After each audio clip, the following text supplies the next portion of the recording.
एक इंजीनियर के विद्यार्थी रचेल से एक पतली एल्यूमीनियम की शीट का प्रयोग करते हुए एक मॉडल बनाने को कहा गया जो एक ऐसे बेलन के आकार का हो जिसके दोनों सिरों पर दो शंकु जुड़े हों। इस मॉडल का व्यास 3 सेंटीमीटर, इसकी लंबाई 12 सेंटीमीटर। यदि प्रत्येक शंकु की ऊंचाई 2 सेंटीमीटर हो तो रचेल द्वारा बनाए गए मॉडल में अंतर्विष्ट हवा का आयतन ज्ञात कीजिए। और यह मान लीजिए कि मॉडल के आंतरिक और बाहरी विमाएं बराबर हैं, मतलब उसकी मोटाई को नगण्य मान लिया गया है। ठीक है, तो अगर उसकी मोटाई को नगण्य मान करके और हम इस पर काम करें, देखिएगा रचेल को एक मॉडल बनाने के लिए कहा गया था। रचेल एक इंजीनियर है, इंजीनियरिंग का विद्यार्थी है वो, उसको एक मॉडल बनाने के लिए कहा गया। और मॉडल उसका कैसा होना चाहिए? कहा गया कि बेलन के आकार का हो। और कैसे बेलन के? एक ऐसे बेलन के आकार का हो, एक ऐसे बेलन के आकार का हो जिसके दोनों सिरों पर दो शंकु जुड़े हों। मतलब इसके सिरों पर, यहाँ पर भी एक शंकु हो और इस तरफ भी एक शंकु हो। क्या ये बात समझ पाए? उसको एक मॉडल बनाना है जिसमें मॉडल होगा बेलन के आकार का, लेकिन बेलन ऐसा होगा कि दोनों सिरों पर शंकु जुड़े होंगे, एक उस पर एक इस पर। ठीक है, बस। और दोनों शंकुओं की ऊंचाई कितनी है? 2 सेंटीमीटर। इस पूरे मॉडल की ऊंचाई कितनी है? 12 सेंटीमीटर। ठीक, अब मैं इस चित्र को थोड़ा सा बड़ा कर दूं।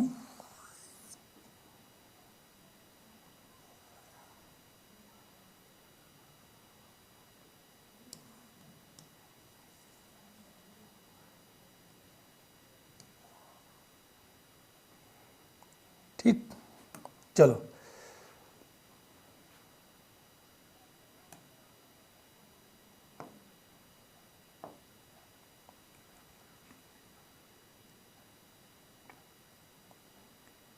ये शंकु की ऊंचाई है इतनी और ये है त्रिज्या। ठीक, तो शंकु की ऊंचाई कितनी है? 2 सेंटीमीटर जी। इस शंकु की भी ऊंचाई कितनी है? 2 सेंटीमीटर। ठीक, ये थोड़ा छोटा लिखा हुआ है, देख लीजिएगा, 2 सेंटीमीटर। ठीक है, और ये हो गई त्रिज्या। तो बेलन का व्यास कितना है भैया? इस मॉडल, पूरे मॉडल का ही व्यास कितना है? 3 सेंटीमीटर। तो त्रिज्या कितनी हो जाएगी? 3/2 सेंटीमीटर। और पूरी लंबाई कितनी है? तो पूरी लंबाई मतलब यहाँ से यहाँ तक है, पूरे मॉडल की लंबाई की बात कर रहा है वो। ठीक है, ये पूरे मॉडल की लंबाई की बात कर रहा है। पूरे मॉडल की लंबाई आपकी है 12 सेंटीमीटर। अब जरा सोचो, अगर पूरा मॉडल यहाँ से यहाँ तक 12 सेंटीमीटर है तो 2 सेंटीमीटर और 2 सेंटीमीटर के तो त्रिज्या, सॉरी, ऊंचाई के क्या हो जाएंगे? शंकु ही हो जाएंगे। तो जो बीच की ऊंचाई बचेगी वो किसकी ऊंचाई होगी? हाँ जी, बेलन की ऊंचाई होगी। गुड। तो ये बेलन की जो ऊंचाई होगी वो यहाँ से यहाँ तक होगी, ये। और ये कितनी है?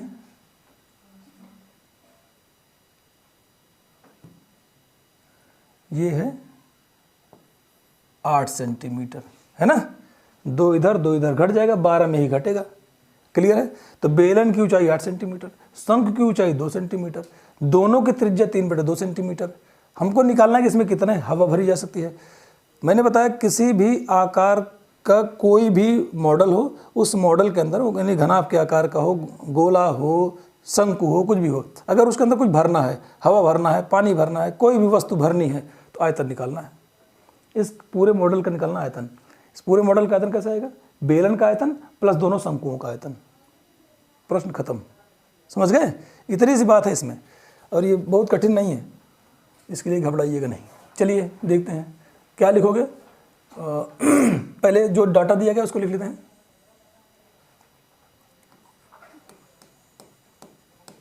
बेलन की ऊंचाई कितना होगा?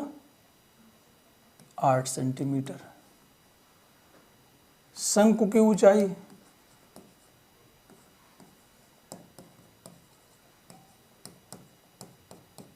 2 सेंटीमीटर। बेलन की त्रिज्या बराबर शंकु की त्रिज्या, क्योंकि त्रिज्या तो दोनों की बराबर है।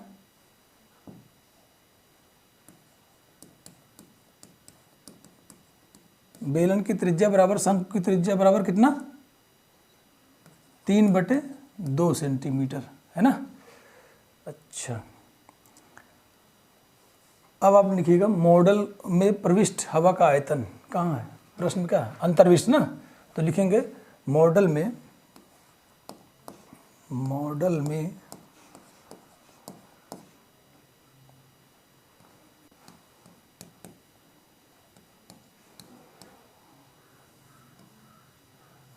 अंतर्विष्ट हवा का आयतन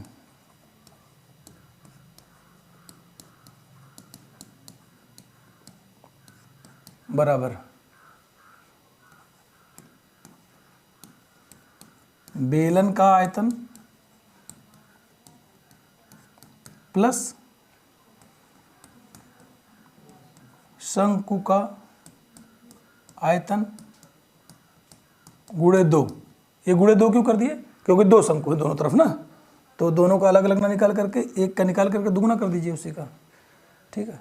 चलिए तो लिखिएगा बेलन का आयतन क्या होता है, पाई r² h ना, प्लस शंकु का क्या होगा 1/3 पाई r² h डैश लिख दीजिए यहाँ पे, क्यों, दोनों की ऊंचाई अलग अलग है ना, अगर समान ऊंचाई तो दोनों को h लिख देते, इसमें आप h1 h2 लिख दीजिए, h डैश लिख दीजिए, थोड़ा सा उसको अलग कर दीजिए बस कुल मिला करके, ठीक। तो अब आप ध्यान दीजिएगा इन दोनों में पाई r² कॉमन हो रहा है, अच्छा सॉरी गुणे 2 नहीं किएगा, हाँ सही कह रहे हो, गुणे 2। अब इसमें पाई r² कॉमन ले लीजिएगा, पाई r² कॉमन ले लोगे दोनों में तो क्या बचेगा यहाँ पे h। एक्चुअली कॉमन ले लेने से ना कैलकुलेशन कम हो जाता है, बाकी आप डायरेक्ट मान रख करके हल करोगे तो कोई दिक्कत नहीं है, लेकिन कुछ कॉमन लेके निकाल देता हो तो उसका कैलकुलेशन एक बार करना पड़ता है, नहीं तो 2 बार मान रखना पड़ेगा उसका, है ना। तो यहाँ पे h बचेगा, यहाँ पे क्या बचेगा, यहाँ पे 2/3, अरे भाई 2 भी तो है ना, 2 गुणे 1/3 करोगे 2/3 बचेगा, और साथ में h डैश बचेगा, समझे। तो अब आप भाई वैल्यू रख दीजिए, पाई का मान क्या रखा जाए 3.14 है 22/7। चलो अभी रुके रहिए, देखते हैं, एडजस्ट करेंगे हम लोग बाद में, अगर इसका मान जो भी कटने लायक होगा तो हम रखेंगे, नहीं तो पाई में ही उत्तर दे देंगे, ठीक, परेशान मत होइए इसके लिए। आर की वैल्यू कितनी है 3/2, इसका स्क्वायर है, h का मान कितना है, ये बेलन वाला h है तो 8 होगा, 2/3 और शंकु का कितना है 2, चलो पाई ये हो जाएगा 9/4, है ना, और ब्रैकेट में क्या बच रहा है आपके पास 8 + 4/3, है ना। चलो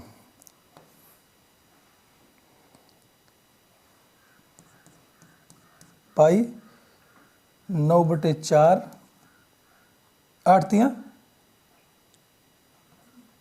24, 4 28 डायरेक्ट कर दे रहा हूँ, दिख रहा है, 3 8 24 4 28, 28/3, इसको काटिए, 3 से काटो,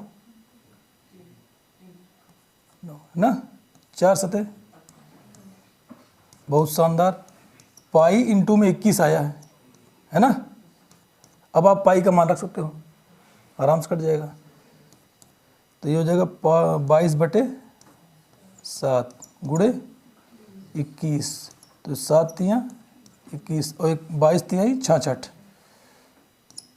66 सेंटीमीटर क्यूब, ये उसका आयतन आएगा मॉडल का। सवाल समझ में आया है, कोई दिक्कत, बहुत आसान सवाल थी ये, लिख लीजिएगा।